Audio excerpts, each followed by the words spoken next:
उमरकोट खां उभरंदड़ सवाल, इक़्तिदार, इंसाफ़ ऐं सिंध जो जाॻंदड़ शऊर। पाकिस्तान पीपुल्स पार्टी जो बुनियादी नारो अटो लटो ऐं अझो हो, हिकु अहिड़ो अवामी वाइदो जेको बुख, बेरोज़गारी ऐं बेघर ख़ानदाननि ख़िलाफ़ जदोजहद जी अलामत बणियो। पर जॾहिं अमली हालतुनि खे ॾिठो वञे थो त सवाल उभिरे थो, छा इहो नारो ऐं मंशूर अॼु बि पीपुल्स पार्टी जे हुक्मराननि जी तरजीहनि में शामिल आहे या सिर्फ़ सियासी तारीख़ जो हवालो बणिजी वियो आहे। सिंध में वधंदड़ महांगाई, बेरोज़गारी ऐं मुआशी तंगदस्ती सबबि आम माण्हू जी ज़िंदगी सख़्त आज़माइश मां गुज़री रही आहे। अटो महांगो, रोज़गार अणलब ऐं अझो ग़ैर महफ़ूज़, इहे टई शयूं जेके पीपुल्स पार्टी जे मंशूर जो रूह हुयूं, अॼु ग़रीब जी पहुच खां परे थींदे नज़र अचनि थियूं। उमरकोट वाक़ियो कानून जे नाले ते पुलिस जी वहशियाणी कार्रवाई जो हिकु ज़िंदा मिसाल आहे। उमरकोट जे अगवान माले में सदियुनि खां आबाद माछियुनि सां थियल पुलिस कार्रवाई को अकेलो वाक़ियो नाहे, पर इहो उन रवैये जी अलामत बणिजी चुको आहे जेको ताक़त ऐं बेवसी जे विच में फ़र्क़ खे नुमायां करे थो। अदालती हुकुम जो हवालो ॾेई घर ख़ाली कराइण लाइ कार्रवाई कई वई, पर कानूनी माहिरनि वाज़े कयो आहे त कंहिं बि फ़ैसिले ते अमल दरामद दौरान तशद्दुद, तज़लील या चादर ऐं चार दीवारी जी बेहुरमती जी हरगिज़ इजाज़त नाहे, ख़ासि तौर ते जॾहिं अदालती हुकुम में मुतबादिल रिहाइश फ़राहम करण जी ॻाल्हि बि मौजूदु हुजे। ऐनी शाहिदनि मूजिबि पुलिस चढ़ाई दौरान औरतुनि ऐं मासूम नियाणियुनि सां ग़ैर इंसानी सलूक कयो वियो। सवाल इहो आहे त जेकॾहिं को अदालती हुकुम बि हुजे त छा उहो इंसानी वक़ार खे लताड़ण जो जवाज़ बणिजी सघे थो? नोटिस, मौतलियूं ऐं जांच कमेटी। वाक़े खां पोइ सिंध सरापा एहतजाज बणिजी वई।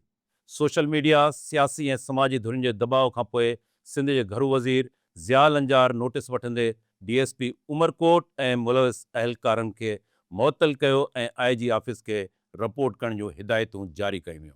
साॻे वक़्तु DIG मीरपुर ख़ास जी सरबराही में 3 रुकनी जांच कमेटी क़ाइमु कई वई, जंहिंमें SSP शहीद बेनज़ीराबाद ऐं SP नौशरो फिरोज़ शामिल आहिनि। पर सिंध जी अवाम जो सवाल अञा बि क़ाइमु आहे, छा रुगो नोटिस ऐं मोतलियूं इंसाफ़ आहिनि, या हक़ीक़ी इंसाफ़ तॾहिं थींदो जॾहिं मुतासिर ख़ानदाननि खे बाइज़त तरीक़े सां बहाल कयो वेंदो ऐं ज़िम्मेवारनि ख़िलाफ़ शफ़ाफ़ कार्रवाई थींदी। कानून ऐं इंसाफ़ जो ॿिटो मयार। सिंध में केतिरा ई अहिड़ा मिसाल ॾिना वञनि था जिते संगीन ॾोहनि में मुलविस जवाबदारनि खे सरेंडर पॉलिसी तहत बाइज़त पेश कयो वञे थो, जॾहिं त ॿिए पासे ग़रीब ऐं बेपहुच माण्हुनि सां सख़्ती इख़्तियार कई वञे थी। इहो तज़ाद कानून जी बराबरी ते सवाल उथारे थो। सिंध जो उमरकोट ज़िलो उहो ज़िलो आहे जिते अॻिते पुलिस कार्रवायुनि, ख़ासि तौर ते शहीद डॉक्टर शाहनवाज़ जे केस जे सिलसिले में सख़्त तनक़ीद थींदी रही आहे, जंहिं करे अवामी एतमाद मुतासिर थियो आहे। जॾहिं कानून जो इदारो पाण सवालनि जे घेरे में अची वञे त रियासती साख खे वॾो नुक़सानु पहुचे थो।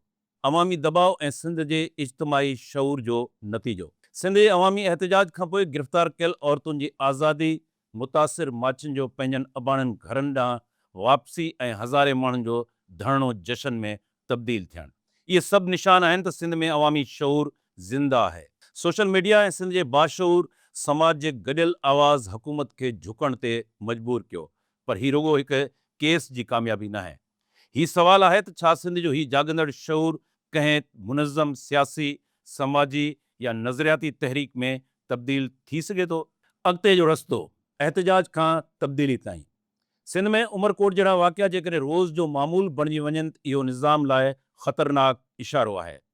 इक़्तिदार जी मसनत ते वेठल हुक्मराननि खे यादि रखणु घुरिजे त ताक़त जो असुलु सरचश्मो आवाम आहे ऐं इहो ई असूल ख़ुदि संदन मंशूर में बि दर्ज थियल आहे।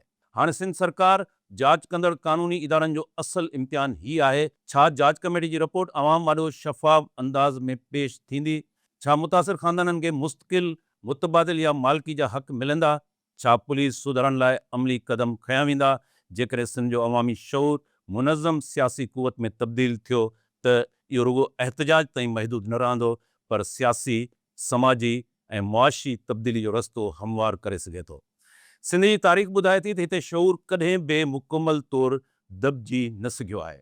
सवाल इहो आहे त छा हुक्मरान उन शऊर सां टकराव जारी रखंदा या उनखे सम्झी, क़बूल करे ऐं पॉलिसियुनि में तब्दीली आणींदा? उमरकोट जो वाक़ियो रुगो हिकु शहर या हिकु ज़िले जो मसइलो न आहे, उहो सिंध जी हुक्मरानी, कानून जी बराबरी, इंसानी वक़ार बाबति हिकु वॾो सवालु आहे ऐं उन्हनि सवालनि जा जवाब रुॻो बयाननि सां न पर अमल सां ॾियणा पवंदा।